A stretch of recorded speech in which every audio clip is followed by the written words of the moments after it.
เศร้าซึมจะอยู่เป็นเพื่อนสายฝนลมหนาวเหตุการณ์เปลี่ยนแปลงจะคอยเตือนผู้เล่นข่าวสารบันเทิงต่างๆได้ง่ายได้พวกเขาได้คัดสรรสิ่งที่ดีมาให้ฟังมีหลายรายการที่น่าสนใจบอกว่าเธออยู่แห่งใดผลไทยอารมณ์ง่ายง่ายเรดิโอผู้เขาพบและมี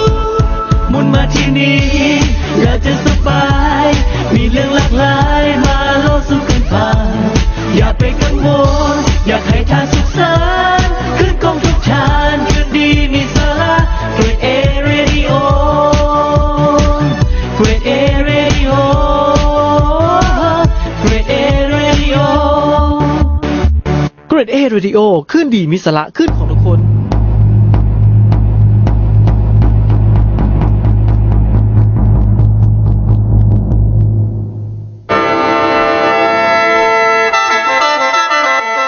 ถ้าผู้ใดทุกข์พอโศกเศร้าเหงาและวุ่นวายถ้าหากอยากหายหันมาฟังรายการสติมาปัญญาเกิดเพื่อให้ฮู้เข้าใจและเห็นวิธีแก้ทุกข์ให้แก้ทุกทานได้พร้อมทั้งแผ่ความสุขให้ตัวเองและสังคมอีกด้วยสุสังลาภเตปัญญังฟังด้วยดีย่อมจะเกิดปัญญาเชิญติดตามรับฟังรายการสติมาปัญญาเกิด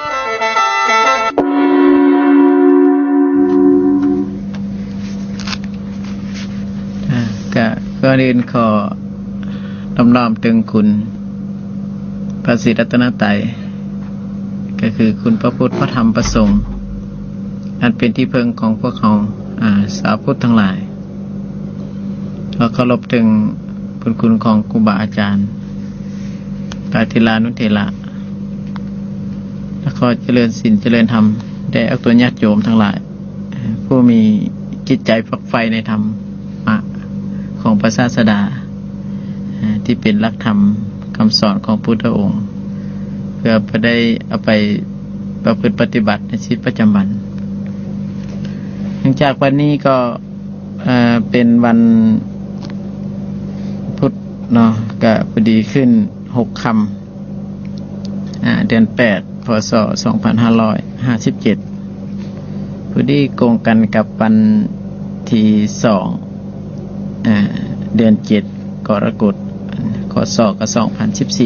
2014ก็ได้มาพบกับพวกตัวญาติโยมที่จะได้เว้าได้กล่าวหลักธรรมที่เป็นหลักธรรมคำสอนของพระศาสดาเพื่อเป็นประโยชน์แก่พวกเขาสาวพุทธทั้งหลายเนาะที่อยู่ใน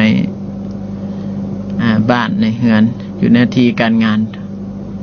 ที่กำลังได้ยินได้ฟังอยู่ก็ดีเพื่อจะได้เอาไปประพฤติปฏิบัติก็ดีเนื่องจากในช่วงนี้ก็บ่ว่าอยู่ทางที่ใดสถานที่ใดก็ตามพวกตัวญาติโยมก็ได้พาลูกพาหลานเข้าวัดเข้าวาได้ปันภาษาเป็นสามเณรหรือเป็นคฤหัสถ์ที่ไปบวชนุ่งขาวห่มขาวที่ถือศีล5ศีล8เพื่อให้ลูกหลานของพวกเขาได้ศึกษาหลักธรรมคำสอนของพระศาสดาของพระสัมมาสัมพุทธเจ้าที่เป็นพระอรหันตสัมมาสัมพุทธะเป็นครูสอนของเทวดาและมนุษย์ทั้งหลายฉะนั้นพวกเขาก็จะได้ฟังหลักธรรมเพื่อรู้จักหน้าที่ที่พระศาสดาที่เป็นได้ตรัสไว้กับกหบดีบุตรว่าหน้าที่ที่ต้องปฏิบัติต่อทิศเบื้องหน้านั่นเองนั่นก็คือมารดาบิดาภาษาบ้านเฮาก็คือพ่อแม่คือพ่อนั่นเองเนาะอันบุตรหรือว่าลูกต้องปฏิบัติต่อพ่อแม่นี่โดย5 ประการที่พระองค์ตรัสไว้ว่า1คุณถ้าทานเลี้ยงหามาแล้วก็รู้จัก เลี้ยงทานหรือว่าตอบคืนก็ว่าได้ภาษาบ้านเฮาหรือฮู้จักเฮาฮู้จักซอยกิจการงานของทานหรือของพ่อแม่นั่นเองฮู้จักดำรงตระกูลของพ่อแม่ฮู้จักประพฤติตนเป็นลูกที่ดีหรือทายาทที่ดี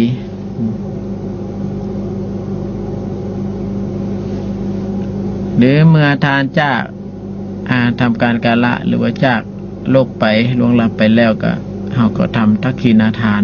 อุทิศให้ทานนั่นเองนะอันนี้ถือว่าผู้เป็นลูกที่ดีต้องมีปฏิบัติต่อบิดามารดาอยู่ในฐานะอย่างนี้อันนี้ถือว่าจะเป็นผู้มีบุญคุณต่อบิดามารดานั้นในฐานะที่เขาจะอยู่ในโลกก็ดีหรืออยู่ในธรรมก็ดีเพื่อจะสร้างกุศลเพื่อละอกุศลเราก็ต้องมาปฏิบัติตัวเองให้อยู่ในฐานะอันนี้เนาะอยู่ในฐานะแห่งความถูกต้องที่จะต้องปฏิบัติต่อพ่อต่อแม่ตามหลักธรรมที่พระองค์เพิ่นตรัสไว้นะที่เป็นตัวอย่างที่เพิ่นตรัสต่อกหบดีบุตรนั่นเองฉะนั้นลูกที่จะต้องเป็นผู้เลี้ยงทานตอบเห็นเพิ่นเลี้ยงมาแล้วก็เลี้ยงทานตอบนี่ก็คืออันใดคือส่วนเลี้ยงทางกายนี่ก็ถือว่าพ่อแม่เขาก็เพิ่นให้เต็มที่แล้วเนาะเพิ่นก็อนุเคราะห์ลูกละเลี้ยงทางกายเลี้ยงทางวาจาเลี้ยงทางใจเพิ่นก็ห้ามบ่ให้ลูกทำบาปทำความชั่วพ่อแม่เพิ่นมีจิตที่เมตตาเด้เมตตาเว้าก็เว้าด้วยเมตตาเฮ็ดก็เฮ็ดด้วยเมตตาต่อลูกเพื่อให้ลูกนั้นได้ตั้งอยู่ในความดีได้ให้ลูกนั้นได้ทำเรียนศึกษารู้จักธรรมะรู้จักศีลรู้จักธรรมมีศีลธรรมประจำใจของเขาเองและเพื่อก็ยังมอบทรัพย์สมบัติมรดกให้ตามการเวลาอีกอันเหมาะสมเพื่อก็ยังให้อย่างนั้นอันนี้หน้าที่ของพ่อของแม่เพื่อก็ยังที่ต่อลูกนะฉะนั้นผู้เป็นลูกทั้งหลายก็ควรเคารพและก็เชื่อฟังบิดามารดาถึงพระศาสดาเพิ่นก็ว่าลูกที่เอื้อเฟื้อต่อบิดามารดาถึงเพิ่นว่ามีน้อยก็ตามเนาะก็จากแต่เฮาเองนี่แหละขึ้นไปผู้ใดก็พยายามเนาะเอื้อเฟื้อต่อบิดามารดาของเฮาเองเป็นผู้ยังลูกให้เกิดฉันถือว่าเป็นผู้มีความกตัญญูกตเวทิตาฮู้คุณแล้วแต่ตอบบุญแทนคุณบิดามารดานี่ที่พระศาสดาเฮาเพิ่นจังว่าถึงเฮาจะเลี้ยงเพิ่นทางกายแล้วเฮาก็เลี้ยงเพิ่นทางวาจาแล้วก็เลี้ยงทางใจด้วยเนาะเพื่อให้สมกับว่าเฮาเป็นพุทธบริษัทของพระผู้มีพระภาคเจ้าที่เป็นภิกขุก็ดีภิกขุณีอุบาสกอุบาสิกาคือเป็นผู้ปฏิบัติธรรมสมควรแก่ธรรมเป็นผู้ปฏิบัติธรรมโดยถูกต้องอยู่เป็นผู้ปฏิบัติธรรมเฮ็ดตามธรรมอยู่คือเป็นผู้สักการะบูชาตถาคตอันสูงสุดด้วยการปฏิบัติบูชานั้นเพื่อเราสิได้ปฏิบัติบูชาคุณของเพิ่นอย่างดีอย่างถูกต้องอันนี้คือสิตอบบุญแทนคุณเพิ่นด้วยทางกายวาจาในชีวิตประจำวันแล้วก็คือเป็นผู้มี ศีลห้านั่นแหละดีที่สุดเนาะที่เป็นฆราวาสก็ได้บ่เว้นจากการฆ่าการลักการประพฤติผิดการตัวการเนยของเมาอันเป็นที่ตั้งแห่งความประมาทอันนี้ถือว่าเป็นลูกที่ดีนะที่ได้ไปบรรพชาเป็นสามเณรหรือไปถือระหว่างที่ถือนุ่งขาวห่มขาวถือศีลห้าศีลแปดเพื่อรู้จักข้อวัดปฏิบัติอันเฮาเองในชีวิตประจำวันเพื่อจะได้รักษาตนเองนะเนาะเพื่อจะได้ตอบบุญแทนคุณบิดามารดาที่อยู่ในโลกอย่างธรรมดาแล้วก็ยังตอบบุญแทนคุณบิดามารดาอย่างสูงสุดอีกเนาะที่เหมือนกับพุทธองค์ว่าการตอบบุญคุณบิดามารดาอย่างสูงสุดนั้นเป็นตัดต่อภิกขุทั้งหลายว่าเฮาเก่าการกระทำตอบแทนบ่ได้ง่ายแก่ทานทั้งสองเพราะทานทั้งสองนั่นคือไผผู้เป็นลูกทั้งหลายก็ขวัญฟังเนาะทานทั้งสองนั้นพุทธองค์ว่านั่นคือมารดาคือแม่เฮานั่นเองบิดานั่นก็คือพ่อเฮานี่เป็นว่าถึงว่าลูกนั้นจะต้องประคับประคองต้องรักษาเพิ่นอย่างดีด้วยมันเอาแม่ไว้บาข้างนึงหรือประคับประคองเอาพ่ออีกไว้บาอีกข้างนึงถึงเพิ่นมีอายุชีวิตอยู่ตลอด100 ปีเขาก็ต้องปฏิบัติเขาก็ต้องได้ปฏิบัติต่อทานทั้งสองนั้นได้ทั้งอบทั้งอาบทั้งนวดทั้งทาจระปัสสาวะอยู่ถึงบาเพิ่นทั้งสองนั้นการกระทำอย่างนั้นยังบ่ได้ชื่อว่าอันลูกกระทำแล้วตอบแทนแล้วแก่มารดาบิดาเลยขณะเฮ็ดปานนี้นี่พุทธองค์เพิ่นว่ายังบ่ทันตอบอันสูงสุดได้เท่าใดอันนี้ลักษณะอันตอบสูงสุดเนี่ยเนาะมันก็ได้อยู่ในส่วนที่จะต้องทำหน้าที่ต่อเพิ่นสัวข้างสัวขาวแต่ยังบ่แม่นอันสูงสุดนะหรือเพิ่นยังเป้าไปตืมอีกว่าถ้าลูกผู้ใดปรารถนาให้พ่อให้แม่มีราชสมบัติมีอิสระ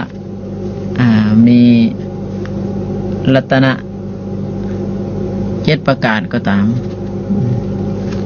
หลายมีทรัพย์สินเงินทองและภาษาบ้านเฮาก็ได้การที่กระทำอย่างนั้นเพิ่นว่ายังบ่ได้ชื่อว่าลูกนั้นทำแล้วตอบแทนแล้วแก่มารดาบิดาเลยอีกได้นี่ปานนั้นยังบ่ทันสูงสุดได้นี่ขนาดให้ปานนี้แต่ว่าถ้าว่าผู้ใดเนาะเจ็ดนี่เพราะว่าพ่อแม่นี่บิดามารดานี่เพราะเป็นผู้มีอุปการะหลายบำรุงเลี้ยงแล้วก็แสดงโลกนี่แก่ลูกทั้งหลายอีกด้วยเนาะเพราะเป็นธรรมดาบุญคุณของบิดามารดาเนาะสูงส่งเป็นจะเอิ้นว่าผู้เพื่อต่อบิดามารดาพ่อแม่นี่หาได้ยากนะแต่ว่าลูกคนใดลูกผู้ใดก็ตามถ้าว่าเฮ็ดให้พ่อแม่เป็นผู้บ่มีศรัทธาให้เพิ่นตั้งมั่นอยู่ในศรัทธาสัมปทานคือถึงพร้อมด้วยศรัทธาคือลูกผู้ใดที่ให้พ่อแม่เป็นคนทุศีลให้สมาทานตั้งมั่นอยู่ในศีลคือศีลสัมปทานคือพ่อแม่ผู้ใดที่ว่าเป็นคนขี้ที่เพิ่นตั้งมั่นอยู่ในจาคะสัมปทาถึงพร้อมโดยการบริจาคหรือพ่อแม่ที่ปัญญาที่ไปยังทางที่ผิดให้เพิ่นสมาทานตั้งมั่นอยู่ในปัญญาในทางที่ถูกนี่อันนี้ถือว่าด้วยเหตุที่มีประมาณเท่านี้พุทธองค์ว่านี่คือการกระทำที่ลูกนั้นได้กระทำแล้วตอบแทนแล้วแก่มารดาบิดาชั้นเฮากะก็สิให้เพิ่นมีศรัทธามีศีล ละความคิดที่มีปัญญาที่จะรักษาตนเองได้ที่เป็นจะรักษาตนเองได้เพื่อบ่โลภบ่โกรธบ่หลงนี่เพื่อก็ต้องเฮาก็ต้องเป็นผู้ตั้งมั่นในการตอบคุณแทนคุณบิดามารดาอย่างถูกต้องนั่นเองคือจังไดคือว่าเฮาได้ไปบรรพชาเป็นสมณเณรหรือว่าเป็นปวดเป็นนุ่งขาวห่มขาวถือศีล5หรือศีล8หรือสิเป็นฆราวาสเอาตัวญาติโยมก็ตั้งมั่นอยู่ในศีล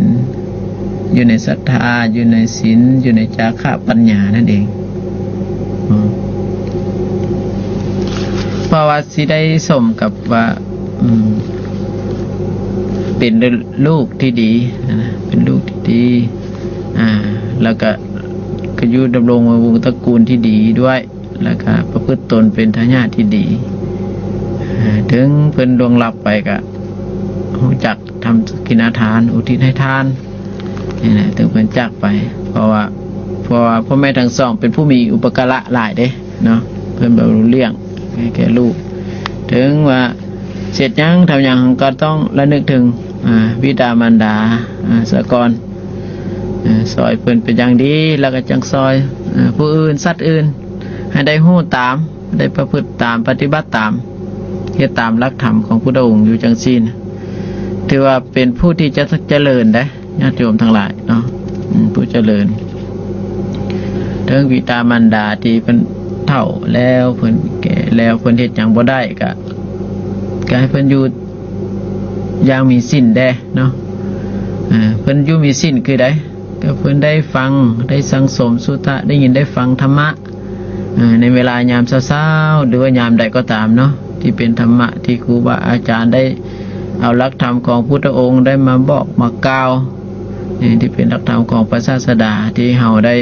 ยินได้ฟังเขาก็จะได้เอาไปประพฤติปฏิบัติ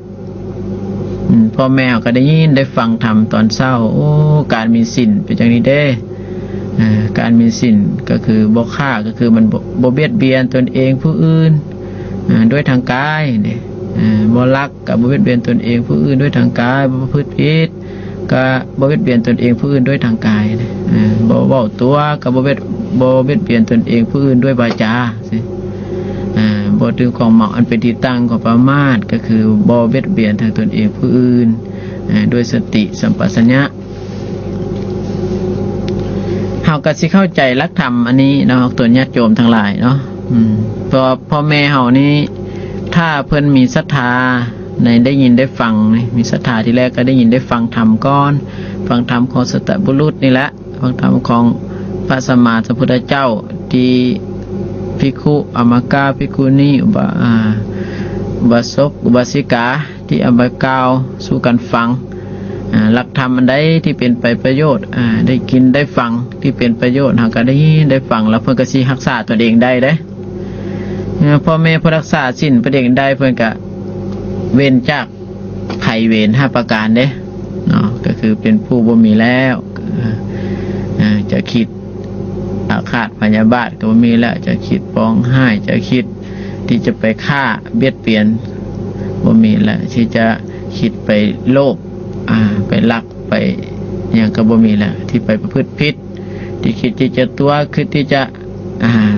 เบื่อเมาที่เป็นที่ตั้งความประมาทเป็นผู้ตั้งมั่นอยู่ในศีลเด้เมื่อเพิ่นตั้งมั่นอยู่ในศีลเพิ่นก็เห็นความสบายทางจิตทางใจด้วยเพราะมันก็เกิดอย่างแบบนี้เกิดจาคะคือจิตใจเคยหึงเคยหวงเคยห่วงกันนี่มันก็สละออกไปได้นะเพราะว่าเราใส่หลักธรรมพุทธองค์เด้เนาะแล้วก็ยังมีปัญญาอีกเห็นการเกิดการดับชีวิตทางกายมันก็มีการเปลี่ยนแปลงไปจากนี้แหละเท่ามาเกิดมาแล้วก็หนุ่มเท่าแล้วก็แก่มันก็มีผมงอกมีแข้วหลุดล่อนมี หนังเฮามีหลังก็ค้อมไปตามเหตุตามปัจจัยเห็นธรรมชาติเป็นอย่างนั้นเพิ่นก็ยอมรับตามความเป็นจริงมันมีจังซี่นี่ปัญญาของผู้เฒ่าก็เลยเกิดขึ้นนะก็เลยบ่ทุกข์ก็เลยบ่ทุกข์เพราะเห็นความจริงว่าอันนี้เป็นทุกข์อีหลีอันนี้แหละคือเหตุแห่งทุกข์นี่คือความดับทุกข์นี่คือทางออกก็คือได้ยินได้ฟังธรรมของพระศาสดานี่เนาะผู้เป็นลูกก็สบายใจกันได้เนาะฉะนั้นเอิ้นว่าผู้เป็นลูกเป็นเต้าก็ดีเนาะเป็นพ่อเป็นแม่ก็ดีก็ทำหน้าที่ของความเป็นพ่อแม่ที่ดีและก็ห้ามบ่ให้ลูกเฮ็ดบาปห้ามให้ได้ลูกได้ตั้งอยู่ในความดีให้ลูกได้ศึกษาห้ามเฮียนให้ลูกได้มีครูมีของในอันที่สมควรแล้วก็มอบทรัพย์สมบัติให้สมควรอันนี้ถือว่าเป็นผู้ที่ว่าลูกนั้นได้กระทำแล้วปิดแล้วกันแล้วเป็นทิศอันเกษมบ่มีภัยบ่มีภัยเกิดขึ้นนะถ้าเหตุอยู่อย่างซี่ภัยเวรมันก็ระงับไปได้คือเป็นผู้มีอภัยทานมีอเวรทานมีอภัยปัสสาทานเนี่ยมันก็ไล่ไปอย่างซี่แหละญาติโยมทั้งหลายเนาะฉะนั้นเป็นลูกทั้งหลายก็พากันตั้งใจทำหน้าที่ของเราเองนะให้สมกับเป็นลูกที่ดีนะให้มีคุณธรรมตัวนี้ไว้เนาะเพื่อว่าเราสิอยู่เป็นสุขมีความเจริญมีความชอบงามมีความไพบูลย์ในชีวิตของเราเจริญขึ้นไปแล้วมันก็เป็นการบ่เบียดเบียนตนเองผู้อื่นมันก็ไล่ไปสู่พ้นจากเราเองอันนี้ก็น้องก็ได้ก็มีความสุขพ่อแม่สมสุขบ้านมีความสุขเมืองก็มีสมสุขแข็งมีความสุขโลกประเทศมีความสุขในโลกก็มีความสุขสบายเพราะว่าเราอาศัยรักศีลรักธรรมก็คือเป็นผู้บ่เบียดเบียนตนเองผู้อื่นเนาะมันก็ต้องได้ใช้ความอดกันอดทนนี่แหละเป็นเครื่องฝึกฝนเราเองจึงก็ไปฝึกนำพ่อแม่สั่งสอนแล้วก็ยังบ่พอตื้มเขาก็ได้ไปฝึกอยู่ในวัดว่าก็มีได้กินได้ฟังหรือว่าฝึกอยู่บ้านอยู่เฮือนได้ยินได้ฟังจากได้ฟังโทรทัศน์ที่เป็นธรรมะหลักธรรมะของพระองค์ที่เป็นครูบาอาจารย์นำมากล่าวหรือได้ฟังจากซีดีหรือได้ฟังจากวิทยุที่เป็นรายการต่างๆที่เป็นรายการธรรมะทั้งหลายที่เป็นประโยชน์ให้แก่เฮาก็เอาไปใช้ได้ที่เป็นลูกเป็นหลานตนญาติโยมกันนะเพราะว่าชีวิตของเฮานี้พระองค์ว่ามันเกิดมามันน้อยเด้เนาะก็พยายามมารู้จักหลักธรรมนี้ให้หลายหลักศีลหลักธรรมนี้เพื่อสิได้คุ้มครองเฮาเองสิไปประกอบในกิจการงานทางโลกก็เจริญทางธรรมมันก็เจริญเพราะว่าอย่างเพราะว่าเฮาประพฤติด้วยกายด้วยวาจาด้วยใจอันสุจริตเด้มันจะสุจริตไปบังคับจิตตนเองได้บังคับใจเฮาเองได้นะบังคับจิตใจเองได้ก็มันก็บังคับกายก็ได้บังคับวาจาออกมาก็ได้การใส่ไปทางที่ดีนะเจอว่ามันคิดได้มันคิดเป็นทำความคิดมันก็มีทั้งกุศลอกุศลสั้นพุทธองค์เพื่อจะให้เฮาเจริญเมตตาภาวนาแก่สัตว์ทั้งหลายคือเมตตาคือมันภาวนาคือเจริญอานาปานสตินี่นะคือมีลมหายใจอยู่กับลมหายใจเข้าออกว่างๆก็อยู่จ้ะแล้วก็เฮ็ดเรื่อยๆได้เนาะพะยะว่างๆก็เฮ็ดไปพัดเวลาเอาออกมาไปจากการนั่งก็เอา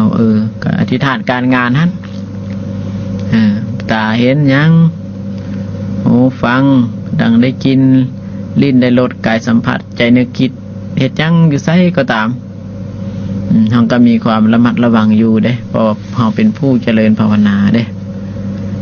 เป็นผู้รักษาศีลนั่นแหละรักษาศีลนี่ก็ถือว่าดีที่สุดเมื่อเฮาเข้าใจก็สิให้บิดามารดามีศีลได้เฮาเคยมีศรัทธาในทางที่ถูกต้องตามหลักธรรมของพระศาสดาจากที่เฮาเข้าใจผิดเพิ่งอันผิดเฮ็ดอันผิดปฏิบัติผิดมาอันเพิ่งผิดมาเฮาก็สิมาเพิ่งอันถูกต้องอันนี้เพิ่งอันถูกต้องคือเพิ่งศีลเพิ่งธรรมเพิ่งการกระทำของเฮาอยู่สถานที่ใดก็ตามนะมันก็ได้เป็นที่เพิ่งอันดีงามแล้วมันก็เจริญญาติโยมทั้งหลายเป็นลูกทั้งหลายก็ฟังไว้เนาะเพื่อว่าจะรู้จัก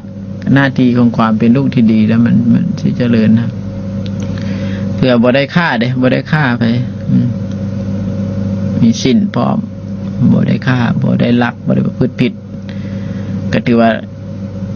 บังคับได้แล้ว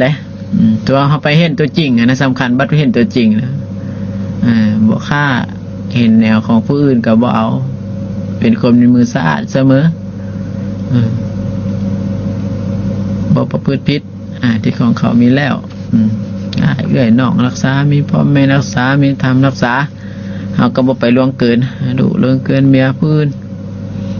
ที่เขามีของห่วงแล้วนะก็บ่ตัวมีบ่แกล้งกล่าวบ่เว้ากล่าวภาษาเว้านี่นะบ่ให้ผิดต่อโลกเอาภาษาบ้านเฮาให้มันเข้าใจกันนี่แล้วเอาตัวญาติโยมทั้งหลายเนาะสำหรับผู้เป็นลูกก็ดีที่รู้จักหน้าที่แล้วก็เพื่อจะได้รู้ตระกูลของพ่อแม่เด้พ่อแม่เพิ่นก็แนะนำไปในทางที่ถูกบางเทื่อเพิ่นก็โหอยู่บางสอนอยู่บอกอยู่นะบางเทื่อลูกก็บ่ทันเข้าใจสินะบางเทื่อได้ไปบวชได้ไปบรรพษาเป็นบวชไปคุก็ดีคุไปคุนี้หรือไปได้ไปบรรพษาเป็นสามเณรหรือว่าได้ไปนุ่งขาวห่มขาวก็ถือศีล 5 ศีล 8ก็เพื่อได้อบรมจิตใจของเราให้รู้จักหลักธรรมคำสอนพระองค์เป็นสิเนาะเพื่อให้มีศรัทธาเป็นอย่างนี้ศรัทธาจังสีเนาะเพื่อให้มีศีลเป็นจังสีให้มีจาคะจังสีให้มีปัญญาจังสีมันก็มีอานิสงส์บ่เด้เนาะเมื่อมีศรัทธาก็มีความเลื่อมใสด้วยกายด้วยวาจาใจของเราก็เอิ้นว่าถึงบ่ได้อย่างเทื่อมันก็ยังเป็นผู้มีศรัทธาที่ถูกต้องนะอย่างบ่ก็เป็นผู้คือผู้บ่เฮ็ดผิดนั่นแหละเนาะเป็นอย่างก็ถือว่าเป็นผู้บ่เฮ็ดผิดบ่เฮ็ดผิดศีลผิดธรรมพยายามเฮ็ดให้มันถูกตามหลักศีลหลักธรรมนี้แล้วก็สิเจริญญาติโยมทั้งหลายเนาะอันนี้มันหลักธรรมที่ให้ผู้ได้ไปบวชไปบรรพษาไปนุ่งขาวห่มขาวหรือว่าอยู่บ้านอยู่เฮือนก็เอาไปประพฤติปฏิบัติได้เนาะหน้าที่ของลูกของพ่อของแม่แต่พยายามนี่ก็หลักพระองค์เพื่อก็ให้ใส่แบบว่ารู้จักเหตุรู้จักผลรู้จักตนรู้จักประมาณรู้จักกาลเวลารู้จักประชุมสนรู้จักคุบุคคลนะอันควรที่จะกล่าวอีกด้วยเนาะการว่าสู่ลูกฟังก็รู้จักการเวลาหรือว่าลูกฟังบิดามารดาก็มีการมีเวลาคือกันนะฟังธรรมะก็มีการมีเวลาอันควรอันเหมาะอันสมเพื่อจะเป็นประโยชน์ให้แก่เฮาจะเอิ้นว่าเป็นผู้คบกับบัณฑิตคบกับนักปราชญ์คบกับผู้ที่รู้เรื่องศีลเรื่องธรรมหรือเป็นผู้กล่าวศีลกล่าวธรรมสู้กันฟังอันในเรื่องดีๆงามๆที่จะเป็นประโยชน์ที่เป็นหลักธรรมคำสอนพระองค์ก็เอามาเว้ามากล่าวสู้กันฟังได้นะญาติโยมทั้งหลายเพื่อสิเกิดประโยชน์ในชีวิตข ของเฮานี่แหละชีวิตเฮาสิอยู่ดีอยู่สบายอยู่เป็นสุขเพราะว่าเฮาประกอบด้วยเมตตาเด้ด้วยกายกรรมประกอบด้วยเมตตาด้วยวจีกรรมเด้ประกอบด้วยเมตตาด้วยมโนกรรมคือเป็นผู้บ่ปิดประตูเด้เป็นผู้คอยให้อามิตรแก่ผู้อื่นสัตว์อื่นใดเฮาเฮ็ดอยู่จังซี่จังซี่ก็ถือว่าเป็นผู้เหมือนสมณพราหมณ์นะเด้คือเป็นผู้อยู่เบื้องถึงเป็นผู้ที่จะต้องดำรงอยู่จังซี่เฮ็ดอยู่จังซี่อยู่นี่ด้วยกายกรรมวจีกรรมมโนกรรมนี่อันเป็นกรรมอันบริสุทธิ์และลูกหลานเฮาก็สิเข้าใจหลักธรรมเนาะก็ฮู้จักศีลแล้วเขาสิฮู้จักรักษาเองเด้อบัดนี้พอศีล5นี่เพิ่นก็ให้เอาไปปฏิบัติได้ศีล5ก็ได้ไปปฏิบัติปฏิบัติเพิ่นกล่าวเพิ่นสอนตามหลักธรรมแล้วก็เอาไปประพฤติไปปฏิบัติไปรักษาไปรักษามันนะเพราะว่าการเกิดขึ้นมามันก็ต้องมีที่พึ่งให้แก่เราเองนะตามพระองค์บอกว่าตัดต่ออนุนว่าต้องพึ่งศีลพึ่งธรรมมีตนเป็นที่พึ่งนะมีตนเป็นประทีปเบาสิ่งหนึ่งชนะเป็นประทีปมีธรรมเป็นที่พึ่งมีธรรมเป็นประทีปเบาสิ่งอื่นเป็นประทีปเป็นที่พึ่งเอาธรรมเป็นที่พึ่งคือเฮ็ดหยังก็เฮ็ดด้วยความบริสุทธิ์เด้ก็เฮ็ดด้วยความบริสุทธิ์ด้วยกายวาจาใจแล้วสิอยู่ไสจะว่าอยู่ทางโลกก็ตามธรรมก็ตามอันนั้นถือว่าเพิ่นว่าเป็นผู้เพิ่งตนเพิ่งธรรมภาษาทางวัดเพิ่นว่าเป็นผู้เพิ่งตนเพิ่งธรรมคือเพิ่งด้วยความบริสุทธิ์ใจนี่แหละญาติโยมทั้งหลายเนาะที่ติดตามฟังกันนะแล้วก็เพิ่งไปจุงสูงพี่กาคือการมั่นเจริญภาวนาเนาะถึงว่าผู้ที่ยังมีศรัทธาที่ยังบ่ทันเต็มมีศีลที่ยังบ่ทันเต็มเทื่อมีจาคะที่ยังบ่ทันเต็มมีปัญญาที่ยังบ่ทันเต็มก็คือยังบ่ได้เห็นอันถูกต้องตามหลักทำคำสอนของพระศาสดาก็พยายามเจริญภาวนานำเนาะถึงว่าศีลก็5ก็ได้สำข้อใดก็พยายามรักษาข้อนั้นมันได้ไปซะก่อนแล้วยังบ่พอก็ต้องมีองค์อื่นประกอบก็จากการสังสมสุตตะได้ยินได้ฟังทำเรื่อยๆอันนี้ก็จะเป็นมันสิขายจากที่มีความโกรธอยู่มีราคะกายอยู่มีการกระทำมีสิ่งที่ผิดๆอยู่นะมันจะลดละไปได้เมื่อเราฟังไปเรื่อยๆแล้วก็มันเจริญภาวนานำอีกด้วยเนาะมันเจริญภาวนาเรื่อยๆมันสิละได้เด้มันละบ่ได้บัดเดียวก็มันสร้างสมแต่ทางที่ดีไว้นะเมื่อสร้างสมทางที่ดีแล้วมันก็คอยรู้จักเองเนาะเสียคือชีวิตของเฮานี่ถ้าว่า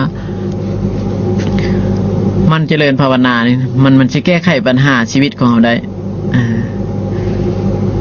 ตัวใดติดขัดนะข้องมันเจริญภาวนามันจะแก้ไขได้โอ้มันสิปัญญามันสิออกมาพอปัญญามันสิออกมาเวลาเฮาแก้ไขปัญหาอย่างบ่ได้เฮาสิมันเจริญภาวนามันสิออกมาเลยชีวิตบ่หน้าที่การงานบ่หรือว่าอยู่ในหน้าที่การงานหรือสังคมใดก็ตามเนาะที่มีปัญหาข้องๆอันนี้แก้บ่ได้ก็เพราะมันรักษาศีล5ให้บริสุทธิ์ก่อนแล้วก็ถึงว่าสุขพยายามภาวนานํก็คืออยู่กับอานาปานสติอยู่กับลมหายใจเข้าหายใจออกเหมือนพระศาสดามันตรัสไว้นะว่าอยู่กับลมหายใจเข้าหายใจออกหรือเจริญสติสัมปชัญญะหัวก้าวไปหัวถอยหลังหัวยืนหัวย่างหัวนั่งหัวนอนอธิษฐานการงานเฮ็ดหยังก็ตามว่างก็มันภาวนาเรื่อยมีจิตอยู่กับกายนี่ก็ถือว่าเป็นผู้เพียรเผากิเลสอยู่ตลอดเวลาละถ้ามีจิตอยู่กับกายนะถ้าอยู่ได้น้อยนึงนี่ก็เผาสมควรได้เป็นธรรมดานะมันจะเกิดออกไปสู่อดีตได้ ไปอนาคตได้บางทีปัจจุบันก็ไปสู้ทุกข์หลายแต่พระองค์เพิ่นก็ปัจจุบันพยายามอยู่อุเบกขาแล้วก็กลับมาสู่กับกายพยายามเฮ็ดเรื่อยๆสิ้นแล้วมันก็ค่อยดีขึ้นญาติโยมก็แม่นว่านั่งให้เข้าวันนึงแล้วก็สิดีเลยก็แม่นก็พยายามขอเฮ็ดเรื่อยๆเฮ็ดเรื่อยๆมันสังสมไปเรื่อยนะกุศลจากการเจริญภาวนาเฮ็ดไปเรื่อยๆทีละน้อยละน้อยละน้อยมันก็เริ่มดีขึ้นได้พอเฮาสร้างสมในทางที่ดีแล้วมันก็ดีขึ้นไปเรื่อยๆนะตัวภาวนานี่ถือว่าจะแก้ไขได้ว่าถ้าผู้ใดเคยดื้อเคยด่าเคยบ่ฟังความพ่อแม่ก็ตามผู้เป็นลูกเต้ามันเจริญภาวนานี่สิฮู้จักผิดถูกโลดและสิฮู้จักใจเพิ่นใจโตนะฮู้จักอันใดควรบ่ได้ควรฮู้จักว่าให้อภัยให้อวิรทานปัญญาปัสสาทานมันก็เกิดสินขึ้นในโตเลยญาติโยมทั้งหลายเนาะจากผู้มีสินมันก็มีสินขึ้นมาในโตผู้มีสมาธิก็มีสมาธิในโตเลยเพราะว่าการภาวนาอย่างนั้นมันเฮ็ดให้อบรมสินอบรมสมาธิอบรมปัญญามันเกิดขึ้นมาในโตเลยนะเพราะมันแก้ไขได้เนาะเพราะว่าเราจะบ่ได้ไปตีโอ้เวียกยากบ่อันนั้นก็ยุ่งบ่อันนั้นก็บ่ดีอันนั้นก็เดี๋ยวเฮาสิบ่ได้ไปยุ่งนำพันพ้นที่มันเกิดทางภายนอกหลายพอจุดที่แก้นั่นคือว่าคือภายในก็คือว่าเจริญภาวนานี่มันสิแก้ไขชีวิตของเราได้นะมันสิรู้จักทางออกในทางที่ถูกเด้ภาวนานี่มันเฮ็ดให้มีสิ้นนั้นบริบูรณ์ขึ้นมาในโตเลยโดยบ่ฮู้สิ้นก็เริ่มบริบูรณ์ขึ้นมาในโตพอมันเกิดขึ้นในโตเด้อ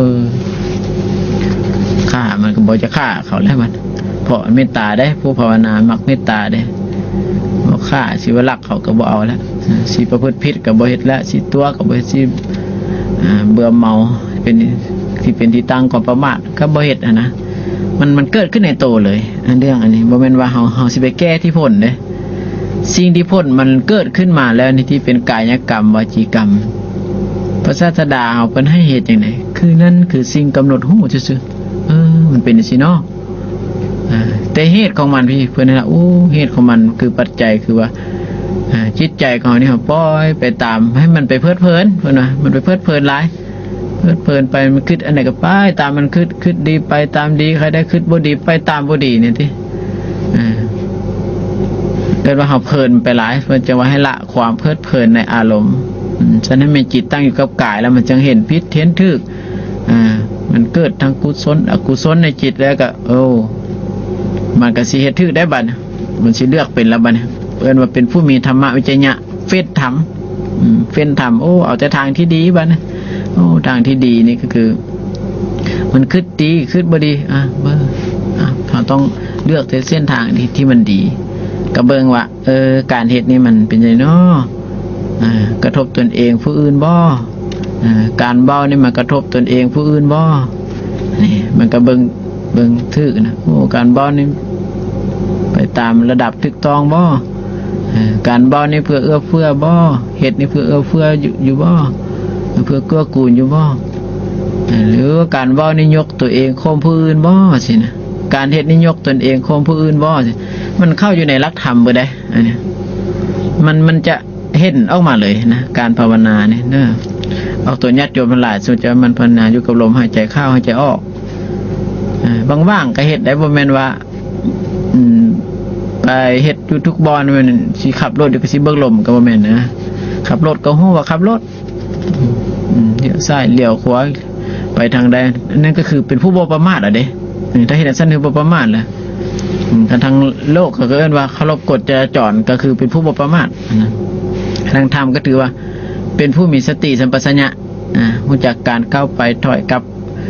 การเบิ่งการเลี้ยวการแลการคู่การเหยียดการไปการมาการฮอดการดื่มการกินการถ่ายอุจจาระปัสสาวะทุกอันพุ่นน่ะพระศาสดานี่เพิ่นสอนให้รู้จักความพอดีเบิดอักตัวญาติโยมทั้งหลายเนาะ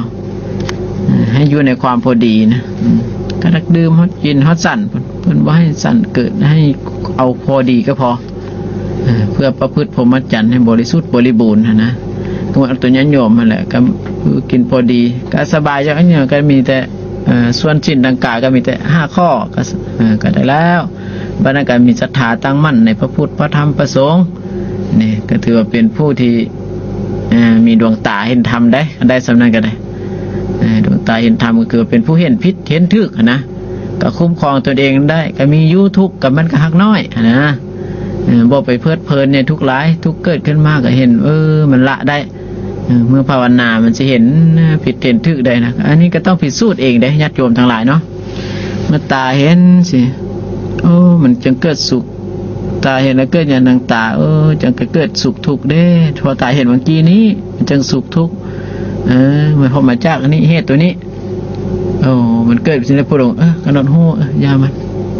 พอมีสติก็คือว่าระวังคือละเหตุของมันบ่ให้มันเกิดอีกมันบ่ให้มันเกิดอีกก็คือยังคือบ่ไปเพลิดเพลินน่ะมันนั่นแหละเธอมันเกิดเป็นสิหูจักระบบเป็นจังซี่แล้วสุขเปลี่ยนสิเกิดเปลี่ยนไปทุกข์เกิดเปลี่ยนไปเฉยๆก็เปลี่ยนไประบบมันมีอย่างซี่เนาะจิตใจอันมันมาหู้อยู่กับกายหู้อยู่มันหู้กับกายคือหู้อยู่กับตาหูตาเห็นหูนี่จิตอันนี้จิตมโนวิญญาณอันนี้มาหู้อยู่กับหูฟังเสียงมันก็หู้ไประบบนี่แหละหรือว่ามาหู้อยู่กับดังได้กินมันก็หู้ในระบบนี้ลิ้นได้รสของระบบนี้กายสัมผัสในระบบอันนี้ถือว่าส่วนทางกายได้เนี่ยที่วิญญาณที่มารับหู้ในส่วนทางกายเนี่ยวันนี้ส่วนทางใจเนี่ยที่มันคิดนึกเองตามป้าผู้ได้บางคนคิดเรื่องทุกเลยน้ำตาพังเลยได้คือเรื่องพวกโธ่เต็มทีเลยคือเรื่องเมียก็เต็มที่คือเรื่องทรัพย์สินเงินทองคิดเรื่องธุรกิจเรื่องหน้าที่การงานมันต่ำปั๊บสิมันเกิดมาจากนี้พระองค์เพิ่นจะว่าสิ่งที่เกิดแล้วเพิ่นให้ฮู้บัดนี้มันละบ่ได้ก็ก็เห็นจะได้ฮู้จะได้ก็มันเกิดระดับนี่เจริญว่าเห็นเป็นวิปัสสนาคือเห็นการเกิดดับแล้วจะพ้นทุกข์ใดนะแล้ววันนี้เขาก็ละเหตุของมันพุ่นเหตุของมันเขาคิดบางกี้นี่เองคิดเป็นเพราะเขาไปเพลินเกินไปเพลิดเพลินมันเกิน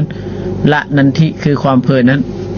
มีจิตมาตั้งอยู่กับกายคตาสติก็คืออยู่กับลมอยู่กับกายยืนก็ได้ย่างก็ได้นั่งก็ได้นอนก็ได้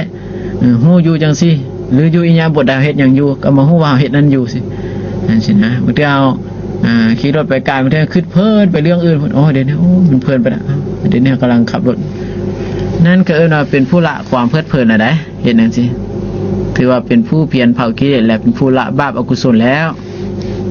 และจะเห็นความดับของมันเห็นดับนั่นคือเห็นนิโรธแหละทำมาเหตุอยู่จังซี่นี่ก็เห็นทางเลยมรรคคือทางปฏิบัติออกจากทุกข์นี่เป็นมรรควิธีที่ง่ายญาติโยมทั้งหลายเจริญสมถะวิปัสสนาก็ได้หรืออานาปานสติก็ได้หรือสัตว์สีก็ได้หรืออัญญมรรคมีองค์8ที่เราเคยได้ยินได้ฟังตามมันทางกายจังนั้นทางจิตคิดจังซี่ทางวาจาไปบอกจังนั้นคือมันทึกไปเบิดนะเขาหมายว่าทึกศีลทึกธรรมนี่ทึกนี่คือว่าสิไปเว้าอยู่กับโลกนะมันก็เว้าไปตามสัจธรรมอันถูกต้องนั่นเองบ่ตัวบ่ลักบ่เว้าบ่ตัวบ่โซเชียลบ่คำหยาบบ่เว้าคำมีประโยชน์สิเว้าอยู่ในโลกก็เว้าไปลักษณะแนวนี้นะเขาเอิ้นว่านั้นเป็นผู้มีสัมมาวาจาเด้เฮ็ดก็ตามบ่ฆ่าบ่ลักบ่ผิดสิอยู่ในโลกอยู่ในธรรมนักบวชบ่แม่นนักบวชก็เฮ็ดไปดังซี่ก็เอิ้นว่าถูกต้องเด้ผู้ดงเพิ่นบอกว่าธรรมชาติธรรมธาตุอันนี้หลักศีลหลักธรรมนี่มันมีอยู่แล้วตั้งอยู่แล้วเป็นอยู่จังซี่แล้วนะมันบ่เป็นไปโดยประการอื่นสันตถาคตเพิ่นจึงฮู้แจ้งโดยปัญญาอันถูกต้องเพิ่นจึงมาบอกมากล่าวมาแสดงมาชี้แจงมาเปิดของที่ปิดมาง่ายของที่ความมาชี้ทางแก่คนที่ยังหลงทางอยู่มาใต้แสงสว่างในยามมืดเพื่อให้เฮานั้นตื่นขึ้นมานะแล้วคนถ้าบ่ได้ยินได้ฟังนั้นบ่ตื่นเด้บ่ได้ตื่นเด้แต่ว่าอาจจะละเฮาเกิดมาไปตามกรรมเฮ็ดอย่างนี้ไปเด้อจนเข้าใจผิดได้ปานนั้นนะเขาหมายตามกรรมพุทธองค์นี่คือว่าตามการกระทำอันกรรมที่เกิดมามันมีแล้วมาเฮ็ดมาตามการกระทำอีกด้วยนี่นะกระทำด้วยกายวาจาใจทุจริตมื้อเช้ามื้อสวยมื้อแลงวันนั้นนั่นคือกรรมที่ดีแล้วถ้าว่าทำกรรมด้วยกายวาจาใจที่เป็นทุจริตบ่เช้าสวยนั้นก็ถือเป็นกรรมอันบ่ดีญาติโยมทั้งหลายเนาะเพื่อให้เข้าใจกระจ่างแจ้งหลักศีลหลักธรรมของพุทธองค์นี้นะเพื่อหากสิได้เฮ็ด ได้เอาไปประพฤติปฏิบัติได้เจอกันว่าศรัทธาคือว่าเอาไปใส่แล้วมันสิห้อมเย็นนะทั้งเย็นตนเองทั้งผู้อื่นได้มีสิ้นนี่ห้อมเย็นตนเองผู้อื่นเลยเพราะมันมีเมตตาไปในโตเลยคนจะมีอภัยทานอเวรทานพยาบาทานนี่จิตต้องมีเมตตาเลยเพราะมันต้องละบาปอกุศลมันบ่เบียดเบียนผู้อื่นสัตว์อื่นนี่เมตตาก็เกิดกรุณาก็เกิดมุทิตาก็เกิดอุเบกขาก็เกิดถ้าว่าผู้เป็นลูกเขาให้ได้อย่างซี่ก็ถือว่านั่นคือเป็นผู้ตอบบุญแทนคุณบิดามารดาคือกันได้อันนี้ก็ถือว่าลูกเฮ็ดทางที่ถูกต้องนะหน้าที่อันดีๆมันก็เฮ็ดได้เบิดโอ้มันเคารพจากหน้าที่เบิดอันหน้าที่ของลูกที่ดีมันก็เฮ็ดง่ายๆบัดนั้นก็บ่ได้ขึ้นยากหน้าที่ของลูกที่ดีก็บ่ได้ยากเฮ็ดแบบสบายมีความสุขมีความสบายใจได้เนาะนี่แหละหลักศีลหลักธรรมเนาะก็ญาติโยมทั้งหลายได้ยินได้ฟังก็บ่ต้องไปอุกใจยากโอ้หน้าที่การงานยุ่งจังซั่นเป็นจังซี่อันยุ่งอันหลักนั่นที่คือความเพลิดเพลินก็คือมันเจริญภาวนานี่มันสิมีทางออกเองทางออกนั้นมันแม่นว่ามันสิไปทางชั่วดอกบ่มีล้วนแต่ไปทางดีเบิดมันจะได้มีศีลสมบูรณ์แล้วมันสิเมตตาผู้อื่นสัตว์อื่นมันเข้าใจโลกธรรมได้ดีโอ้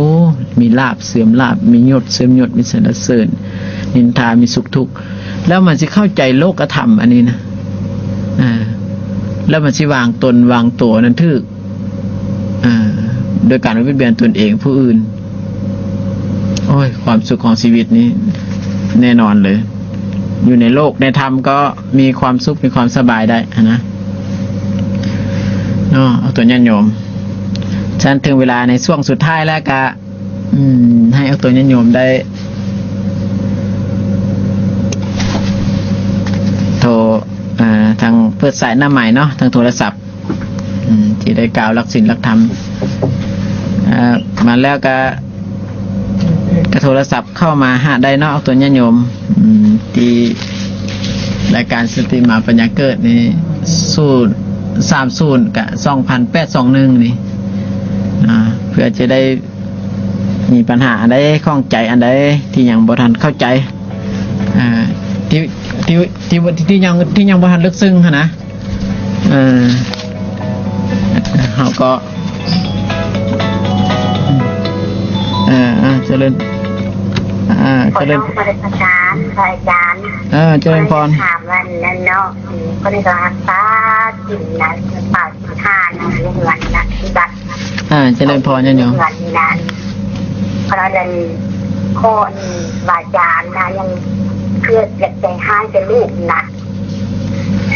พิดเบิร์ดโบนนะเขาได้รักษานะก็ฟังทางอาจารย์อธิบายให้เขาน้อยเด่นนะไม่ออกดวงจันทร์เด้อเจริญพรสาธุที่เกี่ยวกับทางวาจาเนาะก็คือมุสาเนาะส่วนหลายวาจาเนี่ยเขาคาดก็คือมุสาวาทก็ตัวนี้ก็เว้นจากมุสาวาทในพระดงนี้ให้เพิ่นให้เว้าแต่ความจริงบ่ตัวสำนักก็ถือว่าได้แล้วนะแต่มันก็มีเขาก็รักษาส่วนอื่นไว้ซะก่อนเนาะเมื่อรักษาส่วนอื่นแล้วก็มันเจริญภาวนานะญาติโยมทั้งหลายมันมีจิตอยู่กับกายและซึ่งเห็นว่าวาจาเฮาอันใดผิดอันใดถูกได้นะเจริญพร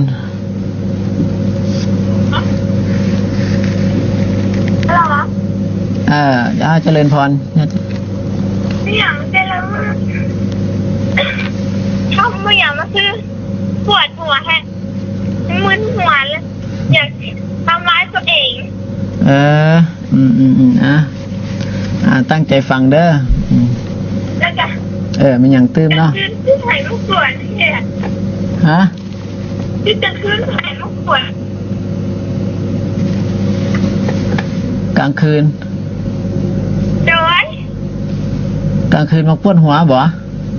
เวียนกลางเวียนนี่นะกลางเวียนมาปวดหัวไม่อยากปฏิวัติอยู่คนเดียวมันเงียบมันเหงาคนนั้นแล้วมันก็หัวแล้วมันมึนนะมึนเลยด้วยอยากทำร้ายตัวเองนี่เลยกลางคืนใจคุณรบกวนก็ เจริญพร ใช่ ตั้งฝังได้คำถามข้อที่สองคือว่าส่วนหลายมักปวดหัว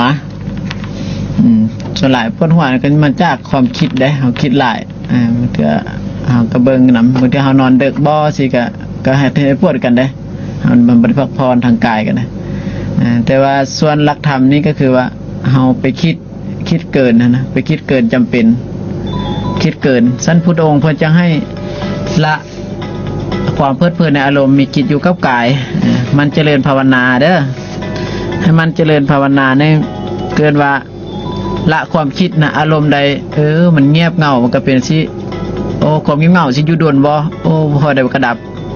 นะประเดี๋ยวความวุ่นเกิดขึ้นความวุ่นเกิดขึ้นสังเกตเบิ่งมันกระดับไปมันเกิดขึ้นตั้งอยู่แล้วกระดับไปเฮาเห็นอยู่จังซี่นะเฮาสังเกตเบิ่งนะเฮาบ่ไปตามอารมณ์ที่เฮาเป็นเฮาสังเกตเบิ่งอันนี้เรียกว่าเป็นผู้ใช้สติปัญญาเจริญพรทีนี้มนัสการอาจารย์เจริญพรเด้อ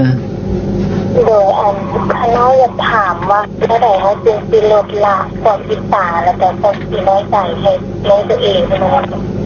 ให้มันออกจากยังติดของตัวเองนะ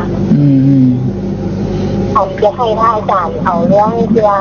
เป็นคนที่อิจฉาแล้วก็เป็นคนที่น้อยใจให้เราอย่างไรนึงจะได้เอาใจตัวเองนะเนาะถ้าเกิดตัวอย่างน้องเป็นเรียนที่นานแหละอาจารย์แล้วให้แล้วน้องมีความคิดแบบผู้อยากไปอีกยังไงอาจารย์เอาเรื่องพวกนี้สิ่งเรื่องเป็นธนาธรรมในมืออื่นได้พอเพราะว่าที่นี่น้องมีเวลาไม่ได้อาจารย์มีเวลาฟังแล้วเจริญพรได้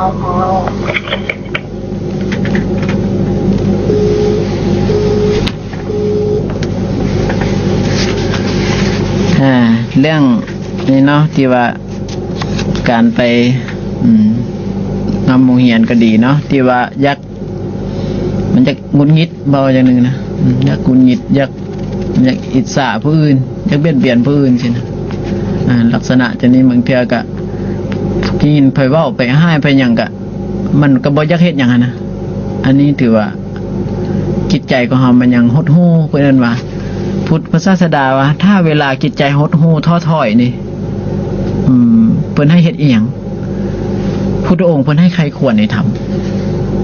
เอาหลักธรรมในไปใครควรให้เราได้ยินได้ฟังเอาความเมตตาสิไปใครควรก็ได้เอาเมตตาผู้อื่นสัตว์อื่นหรือไปใครควรในธรรมอื่นเฮาไปเบียดเบียนผู้อื่นก็บ่ดีบ่ไปอิจฉาผู้อื่นมันก็บ่ดีก็เหมือนอิจฉาตัวเองเฮาคือไปทางที่ดีที่ถูกที่ต้องนะญาติโยมทั้งหลายเนาะเฮาใส่ใครควรในธรรมเด้อเอาหลักธรรมหลักศีลหลักธรรมมันภาวนาแล้วก็ใครควรในธรรมอันนี้สิเราความหดหู่ท้อถอยเฮากับสิเบิ่งโลกในทางที่ดีนะ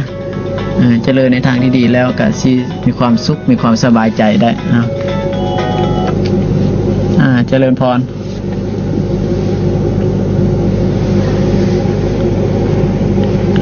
เจริญพร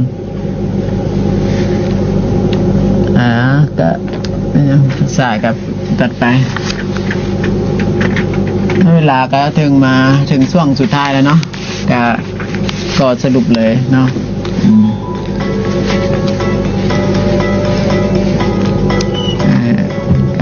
ในช่วงสุดท้ายแล้วก็ขอให้ออกตนญาติโยมทั้งหลายเนาะที่ได้ยินได้ฟังธรรมะของพระศาสดาในวันนี้เนาะที่ได้ฟังรายการอยู่ก็เพื่อเป็นสักคติเตือนใจให้ตั้งมั่นอยู่ในศีลในธรรมจึงมีความเจริญความงอกงามไพบูรย์ด้วยกันทุกท่านทุกคนเถิดทรงบำเพ็ญต่างๆที่ว่าเวลา